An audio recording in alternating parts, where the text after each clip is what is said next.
Mga kababayan, kamusta po kayo? Welcome, AJ Commentaries po muli at tayo mag-usap muli, magkwentuhan tungkol sa politika at gobyerno ng Pilipinas. Napapansin ko lamang po mga kababayan, bakit po kaya sa tuwing ang mga matlalaking tao sa ating lipunan, sa gobyerno, kapag nahaharap sa malalaking asunto at kaso at naglalabas ang warrant of arrest at naaaresto, bigla-bigla mga kababayan, nagkakaroon ng mga karamdaman, Ang tingin ninyo? Kung hindi pa po kayo naka-subscribe pala mga kababayan, subscribe po kayo, comment at like. Alam niyo po minsan napapaisip po ako, para bang kung hindi pa pala mahuhuli itong mga pulitikong ito, hindi nila malalaman meron silang karamdaman. Di ba ba? Pero may seryoso pong puna diyan mga kababayan. Ang seryoso po natin puna, unang-una, katulad po dito kay Senator Rodante Marcoleta, sabi niya may bad cholesterol daw at kung ano-ano pa. Bagamat tayo ay gusto natin, siyempre laging maayos ang kapwa natin. Siya may kinakarap na asunto no? Pero dapat kilalanin din natin ang pagiging pantay-pantay sa batas, mga kababayan. So siya po ay nasa PNP General Hospital. Ang alam po natin, yan ang hospital para sa mga kapulisan at kanilang mga dependents, mga pamilya, maging retired ata, pwede dyan. Hindi natin alam kung yan dependent o may kamag-anak ng mga pulis. Ang punto po, bakit ko po binabanggit? Kasi po, sino gumagastos ng mga gamutan niya dyan? Taxpayers. Tapos, na-accommodate pa ba yung mga dapat i-accommodate ng hospital na yan na dapat ang totoong intend pagserbisyuhan yung mga nasa kapulisan at kanilang pamilya. So na-accommodate pa kaya? Bagamat isang tao lang siya. Pero ang punto mga kababayan, bakit sa tuwing merong mga nahuhuling malalaking tao, laging nagkakaroon ng karamdaman? Yun ang punto. Dahil, mga kababayan, kung ang dahilan may bad cholesterol siya at pataas-baba ang kanyang dugo, kaya at kanyang edad ay 72 ata, kaya hindi siya mailipat sa kanyang dapat lipatan, para maging patas, hindi ba dapat tignan din lahat ng preso? Baka may mga matataas din ng bad cholesterol dun. Baka mamaya meron ding mga kasi nababalitaan natin may mga mabibigat na karamdaman yung iba. Pero bakit tila hindi pinapansin yung mga yon? 'Di ba dapat bigyan din ng kaukulang ah, pansin ang mga taong yon? Kasi alam naman natin bagamat deprive of liberty ang mga yan, PDL, lalo na't karamihan diyan 'di naman convicted. Nililitis pa ang kanilang mga kaso.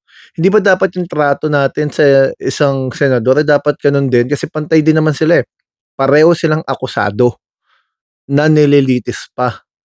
Baka nga yung isa ang kaso lang shoplifter, Eto naman shoplifting, Ito naman ang kaso plunder, 'di po ba? Hindi natin inaalis na dapat tignan ang kalusugan ni Senator Marcoleta, tama naman 'yun. Pero sana patas sa lahat. 'Yun ang punto natin. Kasi isipin niyo po, ilan na bang politiko ang nahuhuli na nagkasakit? Nagkakaroon ng brace sa leeg, nagkakaroon ng problema sa likod, at kung ano-ano pa sa tuhod. Pero bago sila mahuli, kalalakas, mga kababayan. Hindi ba sila nagpapa-check-up? Hindi nila alam na gano'n sitwasyon nila, meron silang bad cholesterol? Halos lahat na ata ng tao may bad cholesterol, Hindi ba 'yun nakukuha yun sa paraan mo ng pagkain? Kaya ang punto natin diyan, kung gano'n ang trato natin sa isang tao dahil may katungkulan, nasaan yung pamantayan natin na ang batas ay para sa lahat at pantay-pantay? Kasi kapag ikaw inasuntot at may probable cause at ikaw ay lalo kung malaki ang kaso mo at ikaw ay nasa pangangalaga ng BJMP, wala ka ng kalayaan, ikaw ay nasasakdal, nililitis. Hindi ba dapat kung ano ang karapatan o sitwasyon ng iba ay siyang karapatan at sitwasyon mo rin bilang isang PDL? Kasi kung sa labas makapangyarihan ng isang tao, sa loob dapat pantay-pantay lalo 'yan, 'di ba? Pare-parehas lang sila, nililitis. Yung iba convicted na, of course, pero yung iba naman, hindi pa, naghihintay pa ng desisyon ng korte. At yung iba nga daw inosente pero mali lang ang desisyon. Kaya dapat sana yung mga ganyan hindi nagagamit kasi posibleng ang maiisip ng mga taong bayan ginagamit yung prosesong yan para makaiwas sa pananagutan na makulong. Isipin niyo, hindi makulong-kulong dahil mayroong sakit, bad cholesterol at kung ano-ano pa.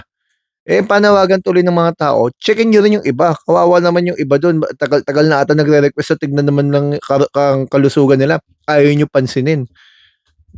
Siguro dahil walang camera at walang pera.